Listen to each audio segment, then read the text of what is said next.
লাল shirt পরিহিত যে ব্যক্তি আমি শুনেছি যে পুলিশকে নাকি নতুন ভাবে এই শার্ট দেওয়া হয়েছে, পুলিশের পক্ষ থেকে আমাকে তথ্য দিয়েছে। আমাদের তো ভাই ব্রাদার পুলিশে আছে, তাই না? সেনাবাহিনীতে আছে, সেনাবাহিনীর সবাই, পুলিশের সবাই আমাদের শত্রুরা।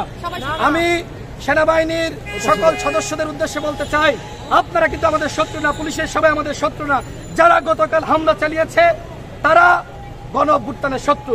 আমি গণ অধিকার পরিষদের সারা দেশের নেতাকর্মীদেরকে বলবো, আইন শৃঙ্খলা পরিস্থিতির অবনতি হয়, এই ধরনের কর্মসূচি আপনারা পালন করবেন না। আপনারা গণতান্ত্রিক কর্মসূচি শান্তিপূর্ণভাবে পালন করবেন। আমরা কারোর কার্যালয় ভাঙতে যাইনি, ভবিষ্যতেও যাব না। আপনারা শান্তিপূর্ণভাবে কর্মসূচি পালন করুন। পুলিশের একজন সদস্য, তাদেরকে নাকি লাল শার্ট দেওয়া হয়েছে, এতটুকু পুলিশের আরেকজন আমাকে তথ্য দিয়েছে, কিন্তু আমি নাম প্রকাশ করতে পারবো না। আমি ডিএমপি কমিশনারকে বলবো, আপনারা তদন্ত সাপেক্ষে ওই পুলিশ সদস্যের বিরুদ্ধে ব্যবস্থা নেন। আমি আবার স্পষ্ট করি, পুলিশের এই সদস্য কিন্তু নুরুল হক নূরের গায়ে হাত দেয়নি, সে আমাদের একজন ছাত্রনেতা সম্রাটের গায়ে হাত দিয়েছে। সেনাবাহিনী নুরুল হক নূরের উপর হামলা চালিয়েছে, পুলিশ বাহিনী হামলা চালিয়েছে আমাদের নেতা।